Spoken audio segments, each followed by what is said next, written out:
মোসাদের সঙ্গে অন্তত 3 দিন বিএনপি নেতা আসলামের বৈঠকের প্রমাণ পেয়েছে গোয়েন্দারা। দেশ ত্যাগে নিষেধাজ্ঞা জারি, যে কোনো সময় গ্রেপ্তার, জানালো পুলিশ। বান্দরবানের ভিক্ষু হত্যাকাণ্ডে 2 রোহিঙ্গা সহ আটক 3, দেশে বিদেশে বিক্ষোভ। গাজীপুরে 2 যুবকের গলাকাটা লাশ উদ্ধার। খুলনা ও ফরিদপুর অঞ্চলে 48 ঘন্টার পরিবহন ধর্মঘটে সাধারণ মানুষের ভোগান্তি। সড়ক দুর্ঘটনায় তারেক মাসুদ ও মিশুক মনির নিহতের ঘটনায় করা মামলা প্রত্যাহারের দাবি। মোবাইল ব্যাংকিং কার্যক্রমকে ঘিরে সারা দেশে ছড়িয়ে পড়েছে প্রতারণার জাল, বাড়ছে গ্রাহক হয়রানি। লেনদেনে সচেতন হবার পরামর্শ। এবং পঞ্চম দফা নির্বাচনে চট্টগ্রাম অঞ্চলে 178টি ইউনিয়নে 1300 কেন্দ্র ঝুঁকিপূর্ণ হিসেবে চিহ্নিত। পর্যাপ্ত পুলিশ ফোর্স না থাকায় নিরাপত্তা নিয়ে শঙ্কা।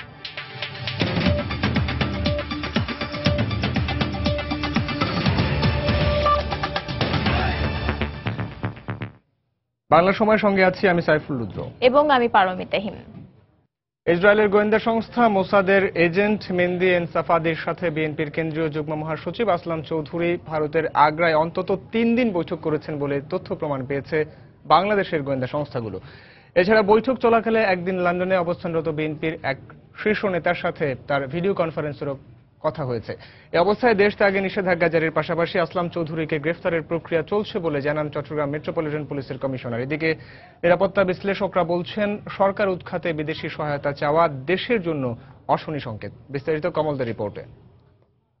আগ্রা থেকে ফেরার পথে ওরা একটা চা চকলেট বলে যে একটা চা চকলেট, তো আমিও কৌতূহল বসত গেলাম।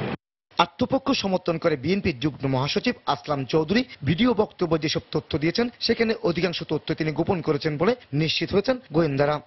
গোয়েন্দাদের কাছে এখন পর্যন্ত যেসব তথ্য প্রমাণ রয়েছে তাতে দেখা গেছে চলতি বছরের মার্চের প্রথম সপ্তাহে ভারতের আগ্রার একটি হোটেলে মোসাদের এজেন্ট মেহেদী এনসাফাদির সাথে 4 দিনে সাক্ষাৎ হয়েছে। এর মধ্যে 3 দিন তারা একাধিক স্থানে বৈঠক করেছেন। বৈঠকের স্থান যেমন ভিন্ন ছিল তেমনি আসলাম চৌধুরীর পরিহিত পোশাকও ছিল ভিন্ন ভিন্ন। একদিন তিনি কোট এবং টাই পরিহিত অবস্থায় থাকলো, আরেকদিন তিনি কোট পরলো, টাই পরেননি। আরেকদিন তিনি ছিলেন কোট টাইবিহীন, শুধুমাত্র গোলাপি রঙের শার্ট পরিহিত অবস্থায়। ছবি, ভিডিও সহ সব তথ্য প্রমাণ এখন আইন শৃঙ্খলা রক্ষাকারী বাহিনীর হাতে। এই অবস্থায় তার বিদেশ যাওয়ার উপর নিষেধাজ্ঞা জারি করেছে সরকার। এটি বিভিন্নভাবে অনুসন্ধান তদন্ত সবই চলছে। এখন তার দেশ ত্যাগের উপরে নিষেধাজ্ঞা আছে এবং তাকে যেখানে যখন পাওয়া যাবে গ্রেপ্তার করা, পরবর্তী আইনগত ব্যবস্থা আরো যদি কিছু থাকে সেগুলো নেওয়া হবে। উনি দেশেই আছেন কোথাও, চেষ্টা চলছে তাকে খুঁজে বের করার। আমরা খুব স্পষ্ট ভাষায় যে কথা বলতে চাই, বিএনপির সঙ্গে ইসরায়েলের কোনো সম্পর্ক নেই। তবে বিএনপির শীর্ষ পর্যায় থেকে মোসাদের সাথে বৈঠকের বিষয়টি অস্বীকার করা হলো। ঘনিষ্ঠজনদের মাধ্যমে দেওয়া ভিডিও বক্তব্যে আসলাম চৌধুরী স্বীকার করেছেন মোসাদের এজেন্ট মেহেদী এনসাফাদির সাথে বৈঠকের সময় দেশের রাজনীতির নানা বিষয় নিয়ে কথা হয়েছিল। যখনই আমার পলিটিক্যাল মানুষ পেয়েছে আমার থেকে হয়তো কথাবার্তা জানতে চেয়েছে। কারোর সাথে যে কোনো জায়গায় পরিচিত হলে আমরা বাংলাদেশের কথা তো বলি, যেহেতু আমি রাজনীতি করি ব্যবসায়িক পাশাপাশি। একইভাবে গণতন্ত্রের কথা আমরা বলে থাকি। যে কোনো জায়গায় যে কথাগুলো তো বলা হয়, এক্ষেত্রে গণতন্ত্রের কথা বলা বা কোনো কিছু এক্সপ্লেইন করা, যে কারোর সাথে দেখা, দেশি বিদেশি যে কারোর সাথে যদি আমাদের দলের ফিলোসফির কথা কেউ জিজ্ঞেস করে, আমরা তো কথাগুলো বলি। এদিকে নিরাপত্তা বিশ্লেষকরা বলছেন, দেশের অভ্যন্তরীণ রাজনীতিতে এইভাবে বিদেশি গোয়েন্দা সংস্থাগুলোকে আমন্ত্রণ জানানো কিংবা সরকার উৎখাতে সহায়তা চাওয়া দেশের জন্য অশনি সংকেত। ইসরায়েলের যে ইহুদি রাষ্ট্রের সাথে বাংলাদেশের কোনো ডিপ্লোম্যাটিক রিলেশন নেই, সেখানে রাষ্ট্রের নাগরিকের যোগাযোগের তো কোনো প্রশ্নই আসে, এবং সেটি যদি রাষ্ট্রবিরোধী কর্মকাণ্ডের মধ্যে পড়ে তাহলে বাংলাদেশের আইন অনুযায়ী এটি রাষ্ট্রদ্রোহিতার শামিল। যে ব্যক্তি, রাজনৈতিক ব্যক্তি পদবী সহ এরকম করবেন, যে রাজনৈতিক দল তাকে ওই পদবী দিয়েছে তার ঘাড়েও এই দায় এসে পড়বে এবং সেই দলও দায় এড়াতে পারবে না। এই রাষ্ট্রবিরোধী গভীরতা কোথায়? সেটি কি রাষ্ট্রকে ধ্বংস করার জন্য করছে, নাকি সরকারকে উৎখাতের জন্য করছে, না রাষ্ট্রে অস্থিতিশীলতা করার জন্য করছে, সেটি খতিয়ে দেখার যথেষ্ট প্রয়োজন আছে। আসলাম চৌধুরী বিএনপির শীর্ষ নেতা তারেক রহমানের অনুসারী হিসেবে পরিচিত। চট্টগ্রাম উত্তর জেলা বিএনপি সদস্য সচিব থেকে মাত্র কয়েক বছরে তিনি কেন্দ্রীয় যুগ্ম মহাসচিব হিসেবে পদোন্নতি পেয়েছেন। মোসাদের সাথে বৈঠকের বিষয়টি প্রকাশ হওয়ার পরেই আসলাম চৌধুরী গা টাকা দিয়েছেন। কমল দে, সময় সংবাদ, ঢাকা। বান্দরবানের নাইক্ষ্যংছড়িতে বৌদ্ধ মন্দিরে ভিক্ষু হত্যার ঘটনায় 2 রোহিঙ্গা সহ 3 জনকে আটক করেছে পুলিশ। শনিবার রাতে জেলার বিভিন্ন জায়গায় অভিযান চালিয়ে তাদের গ্রেপ্তার করা হয়। আটককৃত জিয়া ও আব্দুর রহিম মিয়ানমারের নাগরিক, অপরজন স্থানীয় ব্যক্তি ছামং চাক। এর আগে শনিবার সন্ধ্যায় নিহতের ছেলে চিউসাং চাক সহ অজ্ঞাতনামা কয়েকজনকে আসামি করে নাইক্ষ্যংছড়ি থানায় একটি হত্যা মামলা দায়ের করেন। এদিকে ময়নাতদন্তের পর ভিক্ষু মং সু ইউর লাশ নাইক্ষ্যংছড়ি নিয়ে যাওয়া হয়। শুক্রবার রাতে নাইক্ষ্যংছড়িতে বিহারের পাশে একটি মেডিটেশন কেন্দ্রে দুর্বৃত্তদের হাতে খুন হন প্রধান ভিক্ষু মং সু ইউ। গতকালই ঘটনাস্থল পরিদর্শন করেছেন পার্বত্য চট্টগ্রাম বিষয়ক প্রতিমন্ত্রী বীর বাহাদুর এবং এসপি মিজানুর রহমান। হত্যার সাথে জড়িতদের গ্রেপ্তারে অভিযান চালানো হচ্ছে বলে জানিয়েছে পুলিশ।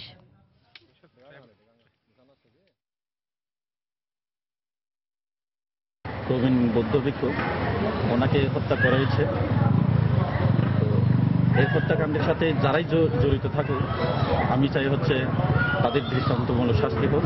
লাস্টে গত রাতে মর্গে পৌঁছায়, আমরা আজ সকাল 10টায় এটা পোস্টমর্টম সম্পন্ন করি এবং এই রিপোর্টটি যথাযথ প্রক্রিয়ার মাধ্যমে পুলিশ সুপার এবং সিভিল সার্জন অফিসে যথাসময়ে পৌঁছে যাবে। মামলা এ পর্যন্ত 3 জন সন্দেহভাজনকে গ্রেপ্তার করেছি, 3 জনকে জিজ্ঞাসাবাদ চলছে। আর্থিক বলেন, সব সামাজিক বলেন, সব বিষয়ে আমরা মাথায় আছি। আমাদের বেশ কয়েকটা কারণে আমরা পেয়েছি, সেই কারণগুলোই আমরা এতে এনে তদন্তে বিবেচনায় এনে তদন্ত। এদিকে একই ঘটনায় বিক্ষোভ হয়েছে নিউ ইয়র্কের জ্যাকসন হাইটসে। প্রতিবাদ সমাবেশে প্রবাসী বৌদ্ধ নেতারা ছাড়াও সাধারণ প্রবাসীরা অংশ নেন।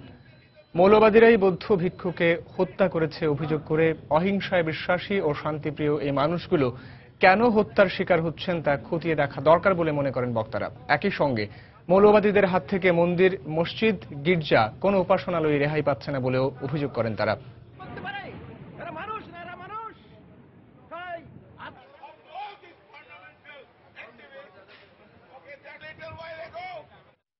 গাজীপুরের শরীফ ও জুম্মন নামে 2 যুবকের গলা কাটা লাশ উদ্ধার করেছে পুলিশ। সকালে টঙ্গীর এরশাদনগর এলাকা থেকে লাশ দুটি উদ্ধার করা হয়। এই ঘটনায় জিজ্ঞাসাবাদের জন্য সন্দেহভাজন 3 জনকে আটক করেছে পুলিশ। নিহত শরীফ স্থানীয় স্বেচ্ছাসেবক লীগ নেতা বলে জানিয়েছে তার স্বজনরা। পুলিশ ও নিহতের স্বজনরা জানায়, গত রাত 11টার দিকে হাসান নামের এক যুবক শরীফ ও তার বন্ধু জুম্মনকে বাসা থেকে ডেকে নিয়ে যায়। পরে রাতে তারা আর বাসায় ফেরেনি। সকালে স্থানীয়রা এরশাদনগর এলাকার একটি মাঠে শরীফের লাশ এবং পাশের একটি গলিতে জুম্মনের লাশ পড়ে থাকতে দেখে।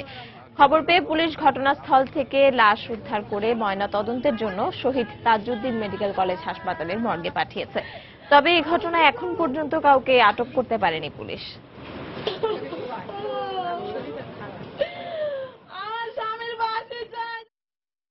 রাত্রে 11টা বাজে আমার সাথে কথা হয়েছে, দেখা করে গেছে, কইছে আমি 1 ঘন্টা পরে আমু। আমার খিদা লাগছে, আমি ভাত খেতে যাবো। ছোট বউ নিয়ে থাকে, ওই বাসায় গেছে ভাত খেতে। 2টা বাজে তো আমি কল দিই, মোবাইল বন্ধ, আর যোগাযোগ নেই আমার লগে। সকালবেলা খবর পেয়ে লাশ পেয়েছি যে আমার স্বামীরা নিয়ে কি করলো খোদা। এরশাদনগরে 2 জন লোককে রাত্রের বেলায় কে বা কারা জবাই করে হত্যা করেছে আমরা বিভিন্ন তথ্য পেয়েছি এবং আমাদের তদন্তের স্বার্থে আপাতত এগুলি বলতে পারতেছি না। তবে দ্রুতই আমরা এই মামলার ডিটেক্ট করতে সক্ষম হব এবং আসামিকে শনাক্তপূর্বক গ্রেপ্তার করতে সক্ষম হব। এই ঘটনায় যারা দুষ্কৃতিকারী এবং যারা ভিকটিম আছে তাদের জুতা এবং অন্যান্য একজন একটা চাকু পাওয়া গেছে এবং একটা ছুরি পাওয়া গেছে। পরিবহন মালিক ও শ্রমিকদের বিরুদ্ধে দায়ের করা মামলা প্রত্যাহারের দাবিতে খুলনা এবং ফরিদপুর অঞ্চলে চলছে 48 ঘন্টার পরিবহন ধর্মঘট। মানিকগঞ্জে সড়ক দুর্ঘটনায় চলচ্চিত্রকার তারেক মাসুদ সহ 5 জন মৃত্যুর ঘটনায় করা মামলা সহ 2টি মামলা প্রত্যাহারের দাবিতে এই ধর্মঘটের ডাক দেয়। ধর্মঘটের কারণে বাস চলাচল বন্ধ থাকায় ভোগান্তি পোহাচ্ছেন যাত্রীরা। আমাদের রিপোর্টার ও জেলা প্রতিনিধিদের পাঠানো তথ্য ও ছবি নিয়ে ডেস্ক রিপোর্ট। ধর্মঘটের কারণে ভোর 6টা থেকে খুলনার 18টি রুটে দূরপাল্লা ও আন্তঃজেলার যান চলাচল বন্ধ রয়েছে। সকালে সোনাডাঙ্গা বাস টার্মিনাল থেকে ঢাকা সহ অন্যান্য জেলায় কোনো বাস ছেড়ে যায়নি। এদিকে বাস চলাচল বন্ধ থাকায় টার্মিনালে আসা যাত্রীরা পড়েন বিপাকে। ইজি বাইক সহ অন্যান্য যানবাহনে গন্তব্যে রওনা দেন অনেকে। দুদিনের এই কর্মসূচির পরও দাবি আদায় না হলে আরও কঠোর আন্দোলনে যাওয়ার হুঁশিয়ারি দেন পরিবহন মালিক সমিতির নেতারা। আজকে জানি না যে এখানে যে গাড়িতে যাওয়া যাবে কি যাবে না। এখানে আসছে শুনলাম যে গাড়ি যাবে না। গাড়িতে উঠেছে, টিকিট কাটছে, টিকিট কাটতে উঠে বসাইয়া আবার নামাই দিছে। কষ্ট করে যাইতে হইতেছে, এখন আর টাকা বেশি লাগলো, যাইতে হইবেই। এই দুদিনে যদি এটার কোনো সমাধান না আসে, আমরা কেন্দ্রীয় কমিটির সাথে আলাপ করে দেশব্যাপী কর্মসূচিদের ব্যবস্থা, বৃহত্তর কর্মসূচি দিব। এদিকে ধর্মঘটের কারণে যশোর বাস টার্মিনাল থেকেও অভ্যন্তরীণ ও দূরপাল্লার কোনো যানবাহন ছেড়ে যায়নি। এছাড়া বন্ধ রয়েছে পণ্যবাহী ট্রাক চলাচলও। ধর্মঘটে যান চলাচল বন্ধ থাকায় ভোগান্তিতে পড়েন যাত্রীরা। 17 তারিখে মাস্টার্স ফাইনাল পরীক্ষা, তো আজকে 15 তারিখে আমাকে যেতেই হবে। 2 দিন 48 ঘন্টার হরতাল, কিন্তু এই অবস্থায় কিভাবে যাব? কোনো গাড়ি নেই, এটা আমাদের জন্য খুব সমস্যা, তো যেতে হবে তো কর্মস্থলে। একটা ড্রাইভার যদি অ্যাক্সিডেন্ট করে, গাড়ি দুর্ঘটনা ঘটতেই পারে, তার জন্য যে ড্রাইভারের ফাঁসি হবে এটা কোনো আইনে আসে না। অন্যদিকে খুলনা বিভাগের পরিবহন মালিক শ্রমিক ঐক্য পরিষদের ডাকা ধর্মঘটের সঙ্গে একাত্মতা ঘোষণা করে ফরিদপুর অঞ্চলেও ধর্মঘটের ডাক দিয়েছে জেলার পরিবহন মালিক শ্রমিক সংগঠন। এছাড়া মানিকগঞ্জ, বাগেরহাট, সাতক্ষীরা ও ঝিনাইদহ সহ দেশের দক্ষিণ পশ্চিমাঞ্চলের বিভিন্ন জেলায় চলছে 48 ঘন্টার পরিবহন ধর্মঘট। মনিরুজ্জামান প্রান্ত, সময় সংবাদ। বাংলার সময় আরো থাকছে।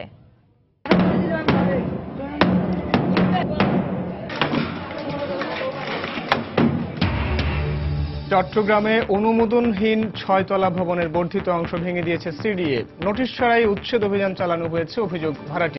বিভিন্ন ব্যাংকিং প্রতিষ্ঠানের মোবাইল ব্যাংকিং কার্যক্রম ঘিরে সারা দেশে ছড়িয়ে পড়েছে প্রতারণার জাল। গড়ে উঠেছে নানা ধরনের সিন্ডিকেট। এতে বাড়ছে গ্রাহকদের হয়রানি। আর এই অবস্থায় অর্থ লেনদেনে গ্রাহকদের আরও সচেতন হওয়ার পরামর্শ সংশ্লিষ্টদের। পুলিশ বলছে এ ধরনের চক্র ধরতে তৎপর রয়েছে আইন শৃঙ্খলা রক্ষা বাহিনী। এ নিয়ে রিপোর্ট করেছেন তারিকুল হাসান আশিক। ব্যাংকে গিয়ে অর্থ আদান প্রদানের ঝামেলা এড়াতে প্রতিদিনই বাড়ছে বিভিন্ন ব্যাংকের মোবাইল ব্যাংকিং সেবার গ্রাহক। সে সঙ্গে পাল্লা দিয়ে সক্রিয় হয়ে উঠেছে বেশ কিছু প্রতারক চক্র। ফোন কল বা খুদে বার্তার মাধ্যমে অত্যন্ত সূক্ষ্ম কায়দায় গ্রাহকদের কাছ থেকে লাখ লাখ টাকা হাতিয়ে নিচ্ছে এ চক্র। যে কোনো একটা বিকাশের দোকানে যে আপনার নিজের নাম্বারটা দিয়ে বলবেন, এই নাম্বারে ৩,৪০০ টাকা। যখন বলবে হ্যাঁ টাকাটা চলে গেছে, তখন আপনি তখন আমাদের সাইলেন্ট পজিশনে এসে মোবাইলটা হাত নিয়ে বলবেন যে আমি টাকাটা ভরে ফেলেছি। শুধু গ্রাহকই নয়, এ ধরনের প্রতারক চক্রের হাত থেকে রেহাই পাচ্ছেন না বিভিন্ন মোবাইল ব্যাংকিং সেবার এজেন্টরাও। ভুয়া SMS দিয়ে ওদেরকে বলছে যে 1950 টাকা আরো বেশি দোকানদার হিসেবে আপনার কাছ থেকে চলে গেছে, এখন আপনি টাকাটা একটু দিয়ে দেন। আমরা মোবাইলেও মাঝে মাঝে এরকম মেসেজ আসে যে 15,000 টাকা আইছে, তো আমি দেখি হ্যাঁ মেসেজ আইছে, কিন্তু অ্যাকাউন্টে টাকাটা নাই। টাকা পাঠাইছি, আবার হেরা মেসেজ দিয়ে বলে যে ডাবল হয়ে গেছে, এই টাকাটা আমাদের এমনি আবারই করে দেন। মানে বিভিন্ন প্রতারণায় শিকার হচ্ছে বেশিরভাগই মানুষ। তাই অর্থ লেনদেনে আরো সতর্ক হওয়ার পরামর্শ দিলেন মোবাইল ব্যাংকিং সেবা বিকাশের এই মুখপাত্র। এই ক্ষেত্রে আসলে সর্বপ্রথম যেটা জরুরি সেটা হচ্ছে গ্রাহকদের সচেতনতা। বিকাশের গ্রাহকদের ক্ষেত্রে বলবো তারা ইমিডিয়েটলি আমাদের 16247, যেটা আমাদের কাস্টমার কেয়ারের নাম্বার, সেখানে ফোন করে তার প্রতারণার বিষয়টি জানাবেন। অবশ্য এ ধরনের প্রতারক চক্রকে ধরতে অভিযান অব্যাহত রয়েছে বলে জানালেন গোয়েন্দা পুলিশের এই কর্মকর্তা। যে ধরনের ক্রাইমের কথা আপনি বললেন, এগুলো আমাদের নজরে আছে এবং এগুলো নিয়ে আমরা কাজ করতেছি, এবং গত কয়েকদিনে আমরা এই সংক্রান্তে কয়েকটা গ্রুপকে আমরা গ্রেপ্তারও করেছি এবং অনেক ভিকটিম আসতেছে, তারা এসে এই বিষয়গুলো শনাক্ত করতেছে যে এই অ্যামাউন্টটা বা এই বিষয়গুলো তারা করেছে। সো এটা একটা চলমান প্রক্রিয়া, আমাদের কার্যক্রম অব্যাহত রয়েছে। বাংলাদেশ ব্যাংকের প্রতিবেদন অনুযায়ী দেশে মোবাইল ব্যাংকিং সেবার গ্রাহক প্রায় 3 কোটি, আর দৈনিক লেনদেনের পরিমাণ 600 কোটি টাকার বেশি। তারিকুল হাসান আশিক, সময় সংবাদ, ঢাকা। আজ থেকে গণপরিবহনে কিলোমিটার প্রতি 3 পয়সা ভাড়া কমছে বলে জানিয়েছেন সড়ক পরিবহন ও সেতু মন্ত্রী ওবায়দুল কাদের। সকালে নরসিংদীর ঢাকা সিলেট মহাসড়ক পরিদর্শন শেষে এই কথা বলেন তিনি। এ সময় নির্দেশ অমান্যকারীর বিরুদ্ধে আইনানুগ ব্যবস্থা নেওয়ার কথাও জানিয়েছেন মন্ত্রী। প্রতি কিলোমিটারে 1 টাকা 1 পয়সা কমবে, তার মানে 3 পয়সা প্রতি কিলোমিটারে এখন ভাড়া কমেছে, এবং সেটা আজ 15ই মে থেকে কার্যকর হবে। কোনো নির্ধারিত যে ভাড়া, এই ভাড়া যদি কেউ না মানে, সুনির্দিষ্ট কোনো অভিযোগ পেলে আমরা আইনানুগ ব্যবস্থা নেব। বিএনপি চেয়ারপারসন বেগম খালেদা জিয়া সহ 51 নেতাকর্মীর বিরুদ্ধে মামলা ও চার্জশিট দেওয়ার প্রতিবাদে দেশের বিভিন্ন স্থানে পুলিশি বাধায় পণ্ড হয়ে গেছে বিএনপির বিক্ষোভ মিছিল। কেন্দ্রীয় কর্মসূচির অংশ হিসেবে পটুয়াখালীতে সকালে জেলা বিএনপির উদ্যোগে শেরে বাংলার সড়ক থেকে মিছিল বের করলে বাধা দেয় পুলিশ। বাধা উপেক্ষা করে সামনের দিকে যেতে চাইলে পুলিশের লাঠিচার্জে 10 জন আহত হন। এ সময় 3 জনকে আটক করে পুলিশ।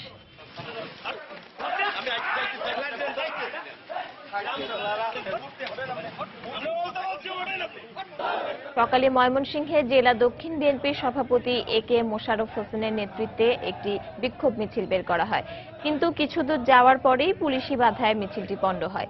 পরে দলীয় কার্যালয়ের সামনে সমাবেশ করেন তারা।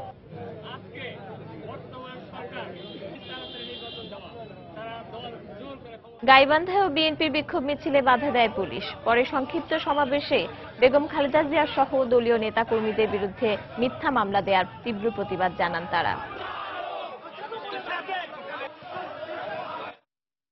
বাংলা সময় আরো থাকছে। পুড়িয়ে ফেলার 4 মাসেও কোনো ধরনের সহায়তা পায়নি ব্রাহ্মণবাড়িয়ার সুর সম্রাট আলাউদ্দিন খাঁ সঙ্গীতাঙ্গন। খুঁড়িয়ে খুঁড়িয়ে চলছে কার্যক্রম। চট্টগ্রামে অনুমোদনহীন 6 তলা একটি ভবনের বর্ধিত অংশ ভেঙে দিয়েছে চট্টগ্রাম উন্নয়ন কর্তৃপক্ষ সিডিএ। দুপুরে সিডিএ এর নির্বাহী ম্যাজিস্ট্রেট ঘিনওয়ান নূরের নেতৃত্বে অভিযান চালানো হয়। সিডিএ জানায়, নগরীর চাঁদগাঁও ফরিদাপাড়া এলাকায় 5 তলার অনুমোদন নিয়ে 6 তলা বিশিষ্ট ভবন গড়ে তোলে মধ্যপ্রাচ্য প্রবাসী মোহাম্মদ শফি। তবে বছরখানেক আগে ভবনটি পাশের মদিনা ভবনে হেলে পড়ার অভিযোগে বাড়িওয়ালাকে নোটিশ দিয়ে বর্ধিত অংশ ভেঙে ফেলা সহ ঝুঁকিপূর্ণ কিনা তা পরীক্ষার জন্য সময়সীমা বেঁধে দেয় সিডিএ। কিন্তু বেঁধে দেওয়ার সময়সীমার 4 মাস পেরিয়ে গেলেও কোনো ব্যবস্থা না নেয় আজ দুপুরে ভবনটির বর্ধিত অংশ ভেঙে দেওয়া হয়। এদিকে আগে থেকে কোনো নোটিশ না দেওয়ায় চরম দুর্ভোগে পড়েছেন দুটি ফ্ল্যাটের ভাড়াটিয়ারা।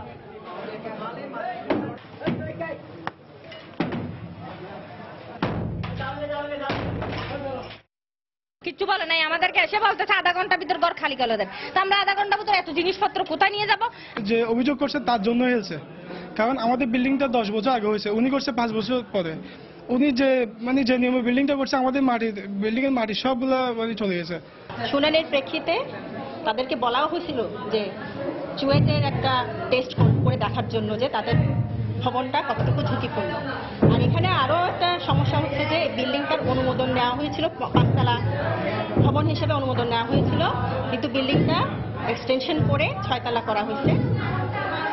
সেই কারণে আমরা আজকে যেটুকু এক্সটেনশন আছে সেটা ভাঙতে আসছি। সিলেটের তারাপুর চা বাগানে গড়ে ওঠা অবৈধ স্থাপনার কাগজপত্র উচ্চ আদালতের নির্দেশে বাগানের মন্দিরের সেবায়েত ডাক্তার পঙ্কজ কুমার গুপ্তকে হস্তান্তর করা হয়েছে। সকালে সদর উপজেলা নির্বাহী কর্মকর্তা মীর মোহাম্মদ মাহবুবুর রহমান বাগান এলাকার মন্দিরের সেবায়েত ডাক্তার পঙ্কজ কুমার গুপ্তকে এসব কাগজপত্র বুঝিয়ে দেন। মামলার বিবরণে জানা যায়, 1988 সালে বাগান এলাকার তৎকালীন মন্দিরের সেবায়েতের কাছ থেকে তারাপুর চা বাগানের লিজ নেন স্থানীয় ব্যবসায়ী রাগিব আলী। এ সময় চুক্তিতে উল্লেখ করা হয়, চা বাগান থেকে প্রাপ্ত অর্থ হিন্দু সম্প্রদায়ের কল্যাণে ব্যবহার করা হবে। কিন্তু লিজ নেয়ার পর রাগিব আলী শর্ত ভঙ্গ করে চা বাগানে মেডিকেল কলেজ সহ বিভিন্ন স্থাপনা গড়ে তোলেন। এরই প্রেক্ষিতে 1999 সালে রাগিব আলীর বিরুদ্ধে আদালতে মামলা দায়ের করা হয়। পরে দীর্ঘ শুনানি শেষে এবছর 19 জানুয়ারি চা বাগান সহ অবৈধ স্থাপনার কাগজপত্র চলতি বছর মে মাসের 12 তারিখের মধ্যে সেবায়েতকে বুঝিয়ে দেওয়ার নির্দেশ দেয় সুপ্রিম কোর্ট।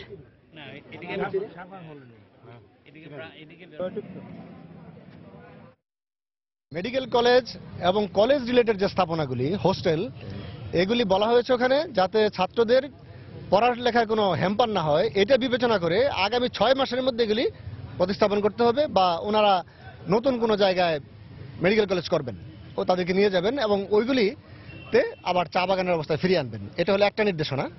আরেকটা নির্দেশনা হলো, এখানে প্রচুর পরিমাণে আপনার আনঅথরাইজড কনস্ট্রাকশন হয়েছে, যেগুলো অবৈধ ভবন অনেক হয়েছে, আবাসিক অনাবাসিক বিভিন্ন ধরনের ভবন আছে। এইগুলির ক্ষেত্রে বলা আছে যে 6 মাসের মধ্যে এগুলিকে উচ্ছেদ করতে হবে এবং পরবর্তীতে সেবায়েতকে বুঝিয়ে দিতে হবে। ব্রাহ্মণবাড়িয়ার আশুগঞ্জে দুপক্ষের সংঘর্ষে একজন নিহত হয়েছেন, আহত হয়েছেন কমপক্ষে 7 জন। দুপুরে উপজেলার তালশহর পশ্চিমপাড়া এলাকায় এই ঘটনা ঘটে।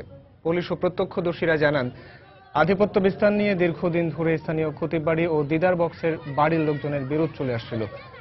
এর জেরে সকালে খতিববাড়ির ইসরায়েলকে মারধর করে প্রতিপক্ষ। পরে দিদার বক্স বাড়ির লোকজন পাল্টা হামলা চালালে দুপক্ষের মধ্যে সংঘর্ষ হয়। এতে আহতদের উদ্ধার করে ব্রাহ্মণবাড়িয়া সদর হাসপাতালে নেয়ার পথে কবির মিয়া নামে একজনের মৃত্যু হয়।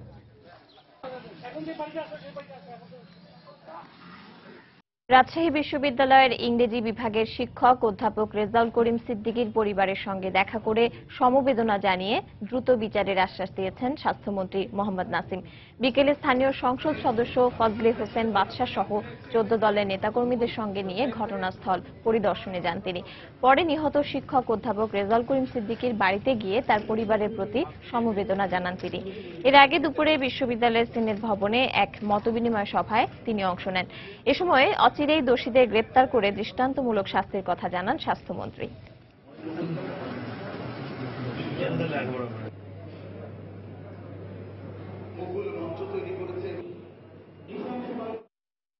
আমি অত্যন্ত গভীর বেদনা নিয়ে রেজাউল করিম সিদ্দিকী সাহেবের কন্যার কথা শুনছিলাম। আমি জানি তার কষ্টটা আমি বুঝি, কারণ আমি সবচেয়ে নির্মম হত্যাকাণ্ডের একজন পরিবারের সদস্য। যত দ্রুত সম্ভব স্বরাষ্ট্রমন্ত্রী কথা দিয়েছেন, নিজেরাও বিশ্বাস করি এই সরকারের আমলেই এই হত্যাকাণ্ডের সঠিক তদন্ত করে দোষীদের গ্রেপ্তার করে আইনে সুপর্দ করা হবে। এদিকে অধ্যাপক রেজাউল করিম সিদ্দিকী হত্যার বিচারের দাবিতে আজও রাজশাহী বিশ্ববিদ্যালয়ে প্রতিবাদ সমাবেশ ও মৌন মিছিল করেছেন শিক্ষক শিক্ষার্থীরা। দুপুরে বিশ্ববিদ্যালয়ের ইংরেজি বিভাগের উদ্যোগে শোক মিছিল বের করা হয়। মিছিলটি ক্যাম্পাসের গুরুত্বপূর্ণ এলাকা ঘুরে সিনেট ভবনের সামনে গিয়ে শেষ হয়। পরে হত্যাকাণ্ডের বিচারের দাবিতে সেখানে অবস্থান নেন শিক্ষক শিক্ষার্থীরা। এ সময় ঘটনার 23 দিন পেরিয়ে গেলেও তদন্ত কাজের অগ্রগতি না হওয়ায় ক্ষোভ প্রকাশ করেন তারা।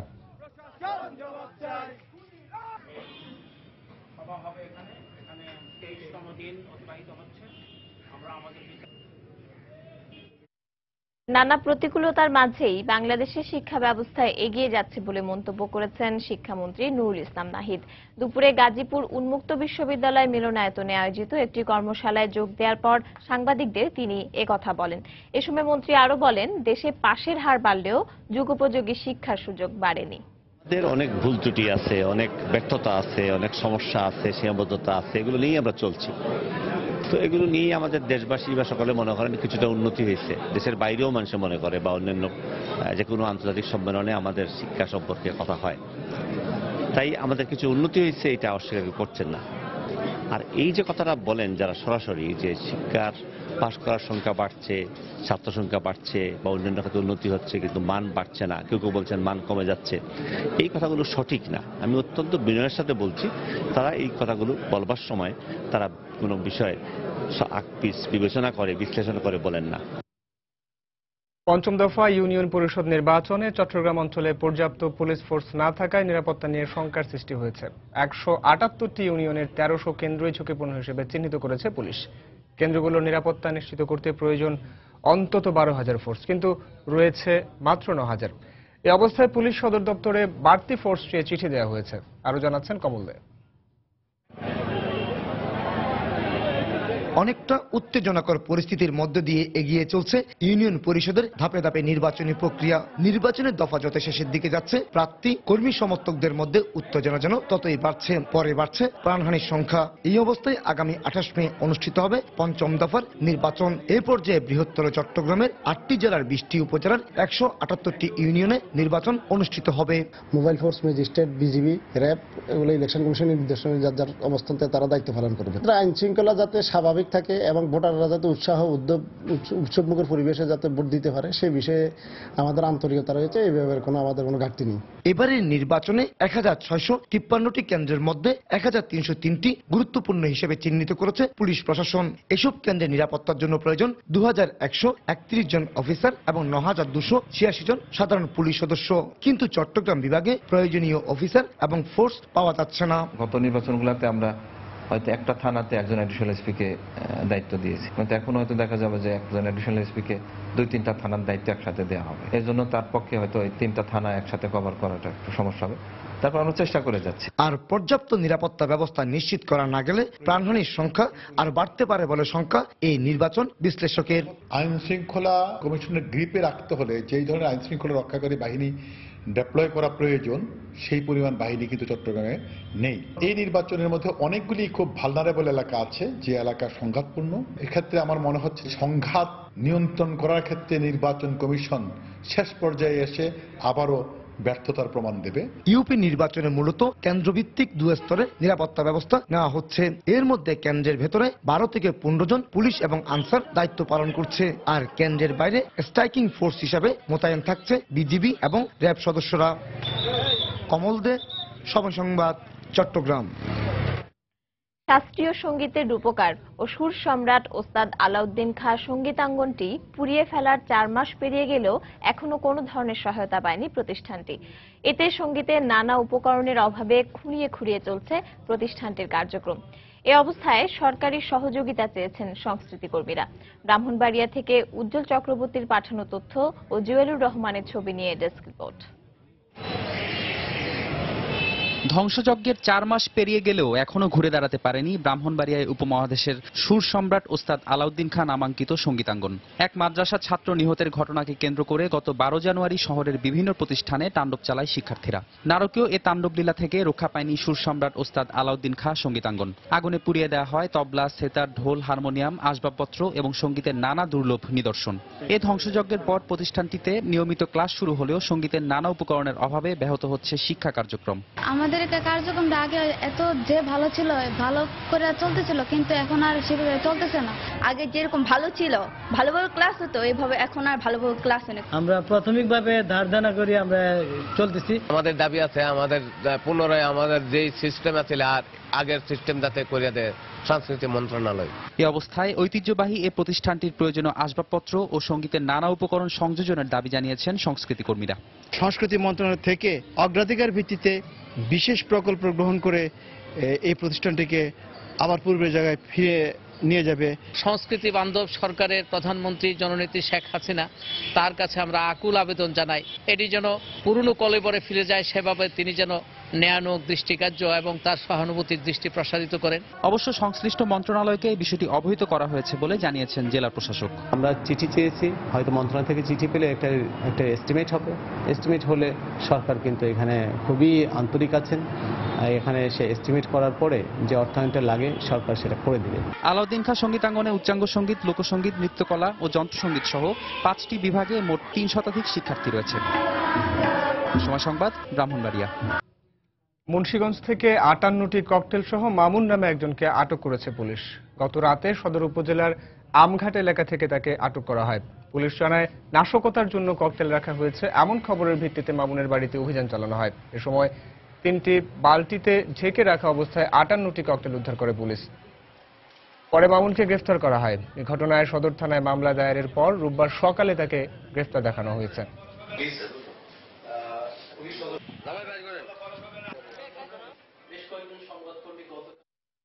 জাতীয় বিশ্ববিদ্যালয়ের অধিভুক্ত কলেজগুলোর মধ্যে রাজশাহী কলেজ প্রথম স্থানে উঠে আসায় আনন্দ মিছিল করেছে শিক্ষক শিক্ষার্থীরা। 2015 সালে অনার্স ও মাস্টার্স পরীক্ষার ফলাফলের ভিত্তিতে এ মান নির্ধারণ করা হয়। দুপুরে কলেজের প্রশাসনিক ভবনের সামনে থেকে একটি আনন্দ মিছিল বের করা হয়।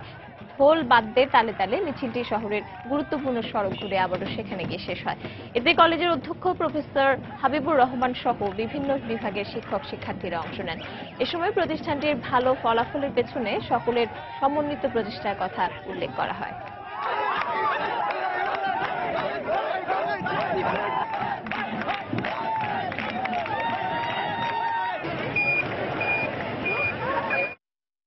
উত্তরবঙ্গের যে শ্রেষ্ঠ বিদ্যাপীঠ রাজশাহী কলেজ প্রথম হয়েছে, সেজন্য আমরা অত্যন্ত আনন্দিত।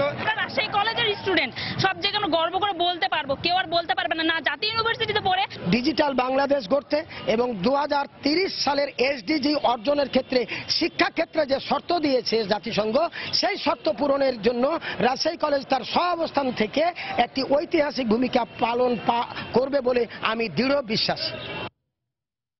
বৌদ্ধ ভিক্ষুকে হত্যার প্রতিবাদে চট্টগ্রামে মানববন্ধন করেছে বৌদ্ধ ধর্মাবলম্বীরা। বিকেলে নগরের প্রেস ক্লাবের সামনে এই মানববন্ধনের আয়োজন করে বাংলাদেশ সংঘরাজ ভিক্ষু মহাসভা, পার্বত্য ভিক্ষু সংঘ সহ কয়েকটি সংগঠন।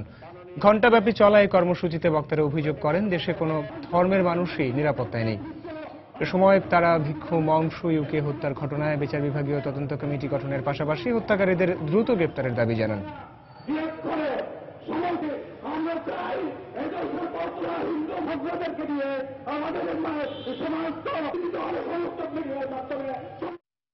কক্সবাজারের টেকনাফে সময় সংবাদের রিপোর্টার সুজাউদ্দিন রুবেল ও চিত্র সাংবাদিক ফরাজ উদ্দিন সহ 5 সাংবাদিকের ওপর মাদক ব্যবসায়ীদের হামলার প্রতিবাদে আজও দেশের বিভিন্ন স্থানে মানববন্ধন ও অবস্থান কর্মসূচি পালন করা হয়েছে।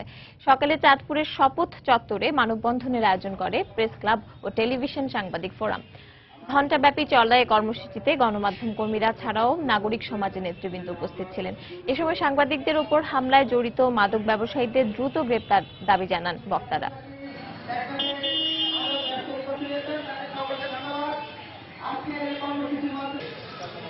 নেত্রকোনায় কেন্দ্রীয় শহীদ মিনারের অবস্থান কর্মসূচি পালন করে জেলার গণমাধ্যম কর্মীরা।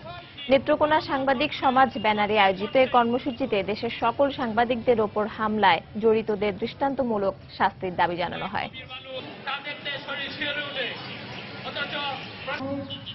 সাভারেও একই দাবিতে মানববন্ধন করেছেন প্রিন্ট ও ইলেকট্রনিক মিডিয়ার প্রতিনিধিরা। আশুলিয়া প্রেস ক্লাবের আয়োজনে কর্মসূচিতে সাভার, আশুলিয়া ও ধামরায় সাংবাদিকরা অংশ নেন। বাংলা সময়ের শীর্ষ সংবাদগুলো জানিয়ে দিচ্ছে আরও একবার। মোসাদের সঙ্গে অন্তত 3 দিন বিএনপি নেতা আসলামের বৈঠকের প্রমাণ পেয়েছে গোয়েন্দারা। দেশ ত্যাগে নিষেধাজ্ঞা জারি, যে কোনো সময় গ্রেপ্তার জানালো পুলিশ। বান্দরবানের ভিক্ষু হত্যাকাণ্ডে 2 রোহিঙ্গা সহ আটক 3, দেশে বিদেশে বিক্ষোভ। গাজীপুরে 2 যুবকের গলাকাটা লাশ উদ্ধার। খুলনা ও ফরিদপুর অঞ্চলে 48 ঘণ্টার পরিবহন ধর্মঘটে সাধারণ মানুষের ভোগান্তি।